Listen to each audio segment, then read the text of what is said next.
Japanese profanity lists and articles consistently mark as very strong, very rude, and often connected to actual confrontation. Stuff like teme, which is another very rude way of saying you. And this one gives off the vibe that things are about to escalate. But it's also more heard in anime than in real life. So, yeah.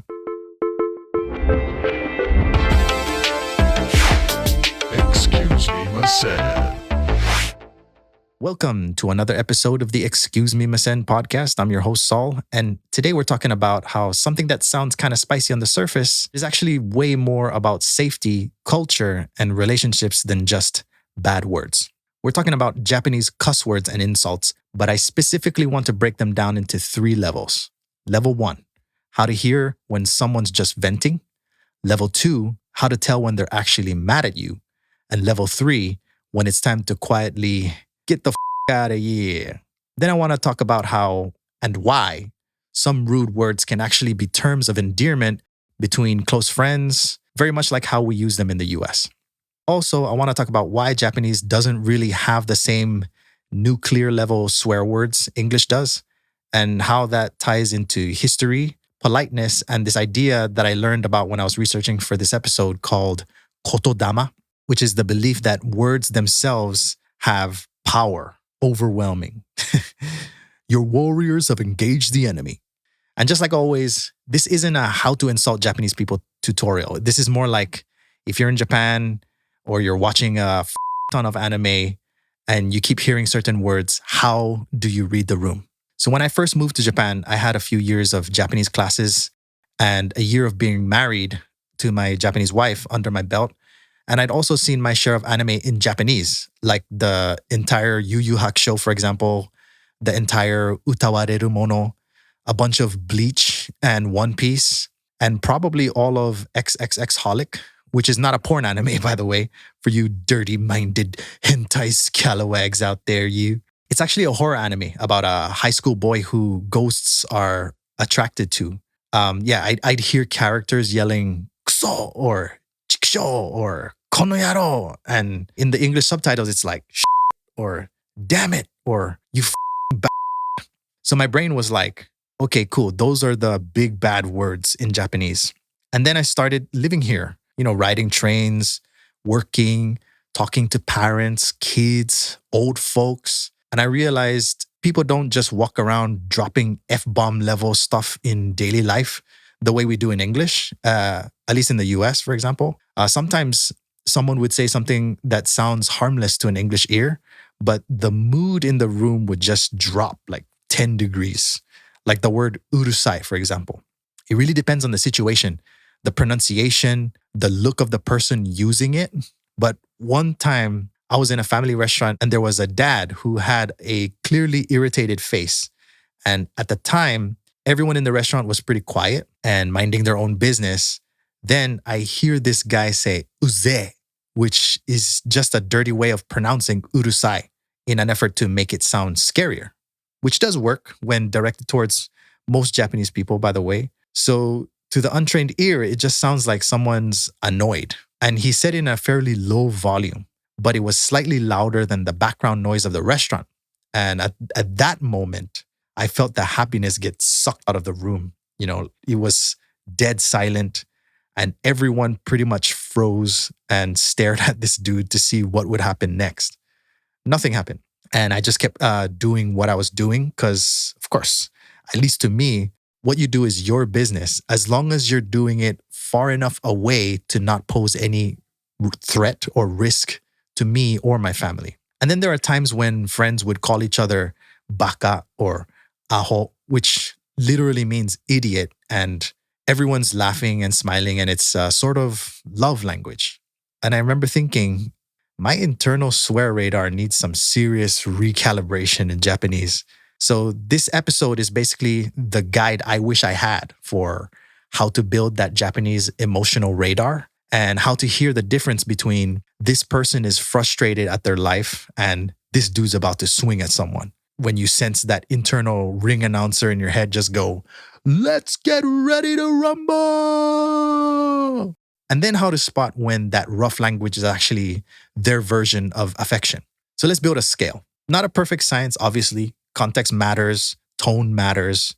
But broadly, this is how a lot of people explain Japanese bad language. And it lines up with what you see in dictionaries and swear word guides. In level one, we're talking about being annoyed at life. And you're probably safe in this scenario, but these are the ones you'll often, but not always, hear muttered at the situation, not at a specific person. Stuff like kso, which literally means but it's often used like damn or crap when something goes wrong. One of my students actually said this in class repeatedly just the other day as a way of expressing damn because she's competitive against her brother and she was actually chanting kuso kuso kuso. And then there's a chikusho, which originally meant beast, but now it's more like damn it. Very anime friendly rage word. I can imagine so many anime protagonists saying this one with tears welling up in their eyes because they weren't able to achieve some goal or whatever. Like Tanjiro from Demon Slayer pops up in my head right away for this one. And then there's uzai, which of course comes from urusai, but it's like a dirty way of saying it. It basically means annoying or so irritating. This one I hear sometimes when it suddenly starts to rain, when it wasn't in the forecast, and then people get stuck at inconvenient places. It especially happens every spring here in Tokyo, for example. And then there's the basic urusai, which literally means noisy. But context-wise, it can mean you're loud or shut up or just enough already, like something like that. Swear guides and language blogs usually put these in the common, relatively mild category, especially when they're just thrown up in the air and not at someone's face. You hear someone drop their suika, for example, or miss a train or spill coffee on themselves and go like, so. In a situation like that, a few people might actually look up to see if someone needs help, but everyone expects that it's just venting. From a danger radar perspective, if it's clearly aimed at a thing or a situation and the body language is more defeated than explosive, you're probably okay. It's more like, today sucks than, I'm about to punch somebody. And then we get to level 2. And this is where it starts to get personal. This is where it stops being abstract frustration and starts getting pointed at a specific person or group. So you'll hear words like baka, which means idiot or stupid. I've heard this one a million times in anime. And then there's aho, which is the same vibe, idiot or fool. And I've also heard this one a million times in anime. And then there's like bakayaro. And that one means more like you damn idiot or you moron, up to even you asshole, depending on the tone. You also want to pay attention to facial expressions too when you hear these words because they add a lot of context. Kusoyaro literally means guy and can often be translated as bastard or asshole. And then the big one for this level is actually omae, which is a very informal way of saying you. It's like you. Dictionaries and native speaker guides will tell you it can be super rude if omae is used with the wrong person, especially if you don't have that kind of relationship. You want to be careful how you react to this one too, because it's also used when people want to show their seniority or superiority over another person. For example, my father-in-law uses this one with all his kids simply as his way of calling to them without saying their actual names. But he's careful not to use it with me, obviously because he knows that my lack of Japanese skills might lead to a less than desirable outcome. It's almost like how some dads back in the day referred to their sons as boy, but with a wider range in that a husband might call his wife omae, or a best friend might use it to refer to everyone in his crew. But another important note is that omae is predominantly a masculine word. So if you hear a woman use it, something is most likely wrong. At the very least, she's annoyed. My wife only uses it when our kids or our dog does something naughty. There's a really interesting point linguists and translators make, which is that Japanese can be incredibly rude just by changing pronouns or politeness levels without adding any explicit curse word. So level 2 is like someone looks at you and goes, "Omae nani yatten da yo?" Or "Baka janee no?" And it's not necessarily like run away, but it is relational. They're not just mad, they're mad at someone. This is where you start paying attention. Is this a drunk guy being loud with his friend? Is it directed at you? Are other people stepping in to calm things down? Because sometimes it's not enough simply to know the language. There are some situations where we can't accurately make an assessment right off the bat because we don't know the relationship between the people involved. If people are stepping in, then they likely either don't know each other or have some kind of rough history, for example.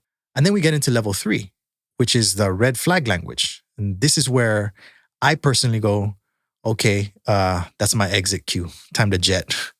These are words that Japanese profanity lists and articles consistently mark as very strong, very rude, and often connected to actual confrontation. Stuff like teme, which is another very rude way of saying you.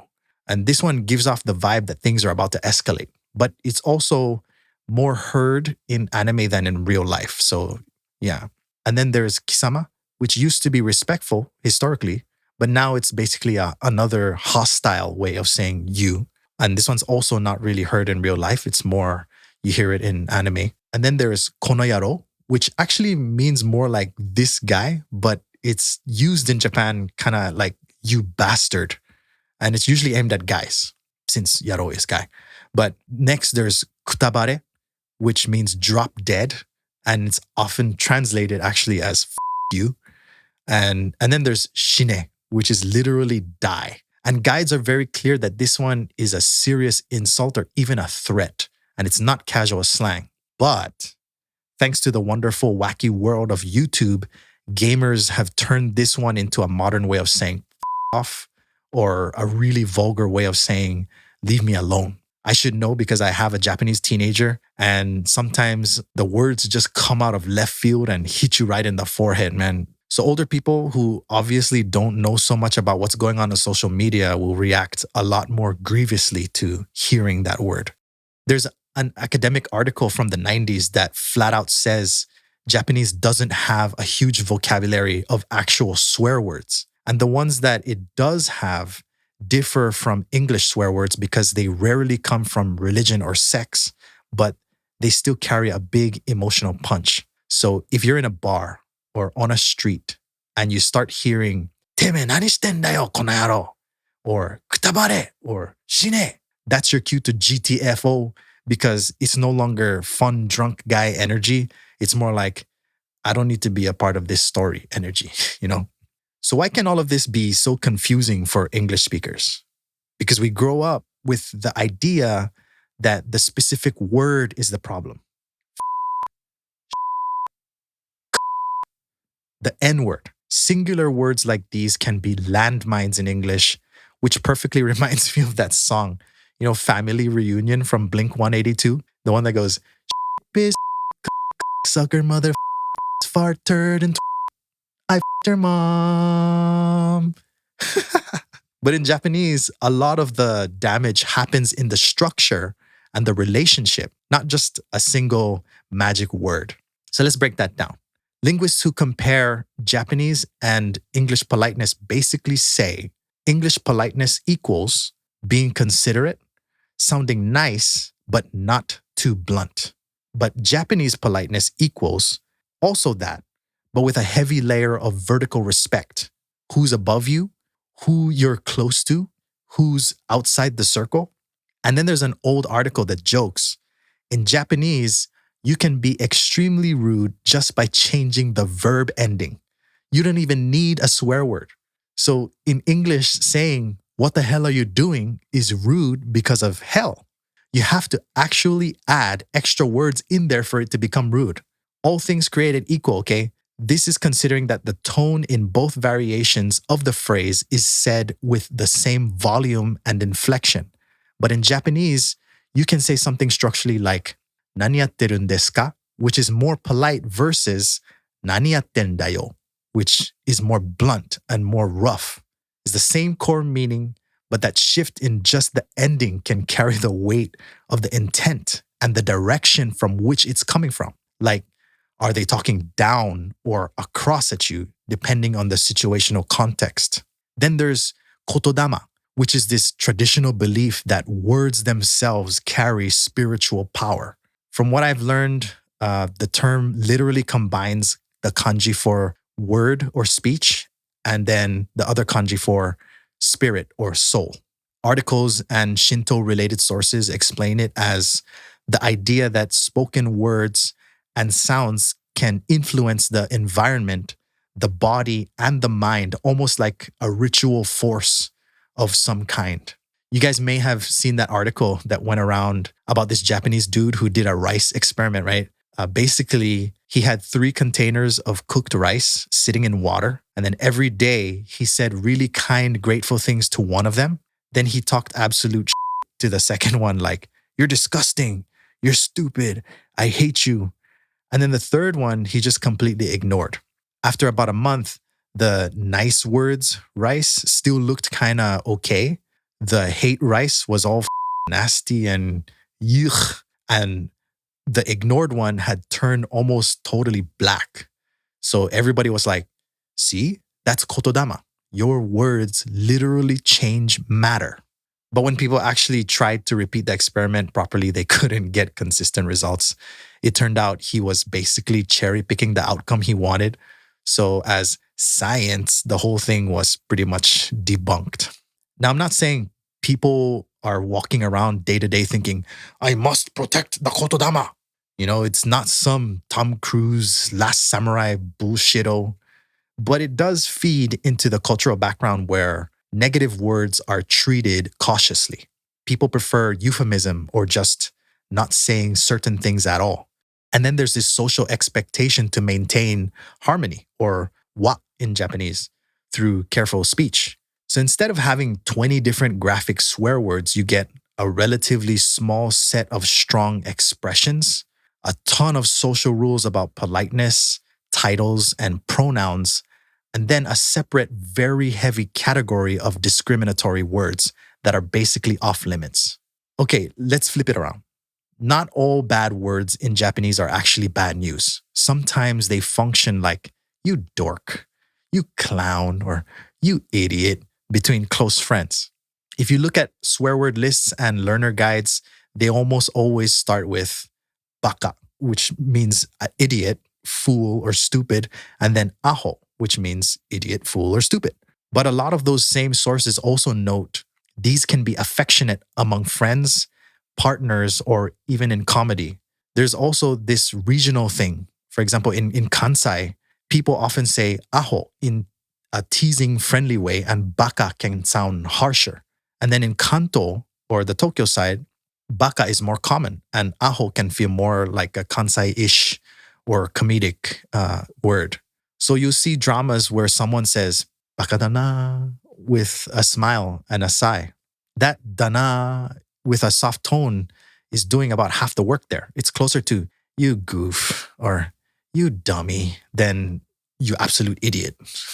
I've noticed Japanese adults, including my own wife, steer clear of using these with me because they're clearly aware of the possibility that I might take it the wrong way. Kids will be kids though, obviously. So I've been called baka and aho a lot from kids that I've grown close to over the 14 years that I've been here. Sociolinguistic discussions of taboo language point out that there are phrases which are unacceptable in formal contexts, but totally normal inside a friend group.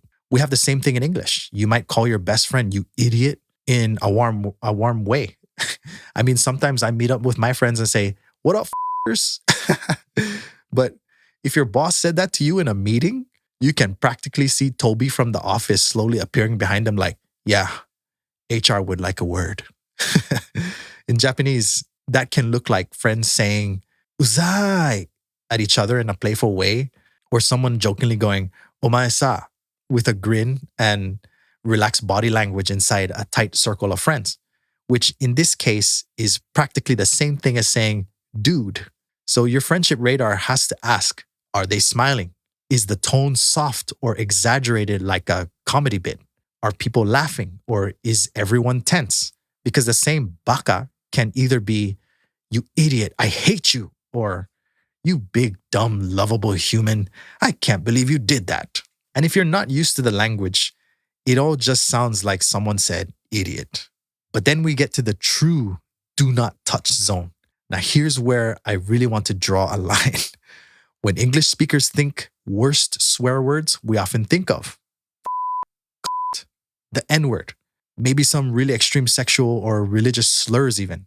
In Japanese, from what researchers and journalists talk about, the heaviest stuff is often not daily swearing, but discriminatory language, words that come out of very real historical oppression.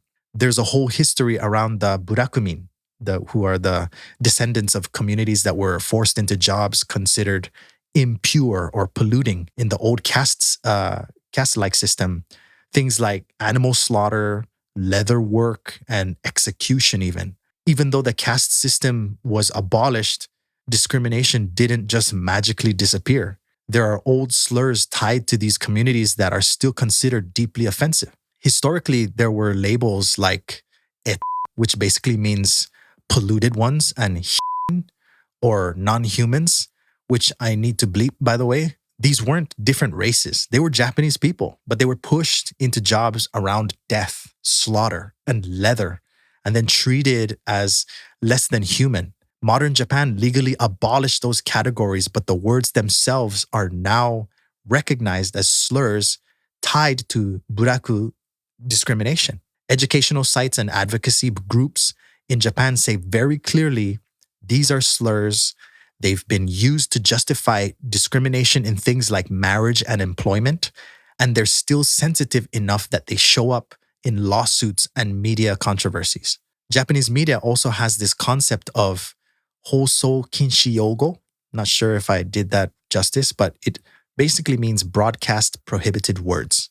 And it's a list of terms TV and radio avoid using, many of which are discriminatory or extremely crude.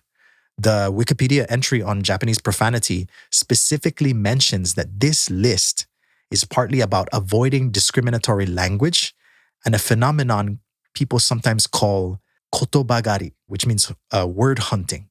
This is where Japanese has its true nuclear vocabulary. It's not fun, it's not edgy, it's just painful. To be clear, as a foreigner in Japan, you'll likely never come across these words. I just thought it was interesting and might be useful to know. There's also a whole bucket of words in Japanese that are less like swear words and more like straight up hate speech, especially around disability and race. I'm talking about the kind of words people throw at, for example, folks with mental illness, people with physical disabilities, or minorities like Koreans or even Black people. Modern Japanese articles and human rights groups are pretty clear. These aren't funny, rough slang. They are slurs.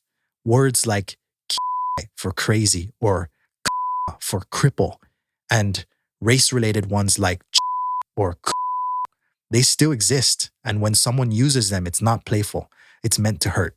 You do still see these pop up in real life. For example, in angry arguments, in online comments, or in hate speech demonstrations. And when they show up, they land closer to the R word or the N word than to someone just saying shit. That's the level we're talking about. For this episode, I'm not going to start turning that into a vocab lesson. I'm not going to sit here and teach you how to say horrible stuff in Japanese. This is not the podcast where you're going to learn that. The point here is when Japanese people say we don't really have swear words like in English, a lot of the time what they mean is we don't casually drop super graphic F-bombs in every sentence. Our really heavy language lives in these discrimination slurs, which are words tied to disability, race, and history that we actually try not to say at all. So yeah, if your goal is to learn Japanese cuss words, please don't go digging for those. If you study them later in human rights or history contexts, for example, that's one thing. But as a flex or as a joke, nah, bro. That is not a cultural skill you need. All right, let's talk about the thing that corrupts all of our swear radars, which are subtitles. There's actually a TV tropes page called Spice Up the Subtitles that talks about exactly this. Translators adding stronger language, especially swear words, into English subtitles to match the vibe, even when the original is milder. And in translation studies, people have analyzed how swear words get shifted or upgraded when they cross languages. One paper, for example, on fan subbing talks about different strategies for rendering swear words and how they might add or tone down profanity to fit the target audience. So what happens? A Japanese character, for example, yells "kuso," literally but often closer to damn or just an emotional grunt, or "kono yaro," which is this guy or you jerk or you bastard. But then the English that you get in the subtitle says or you bastard.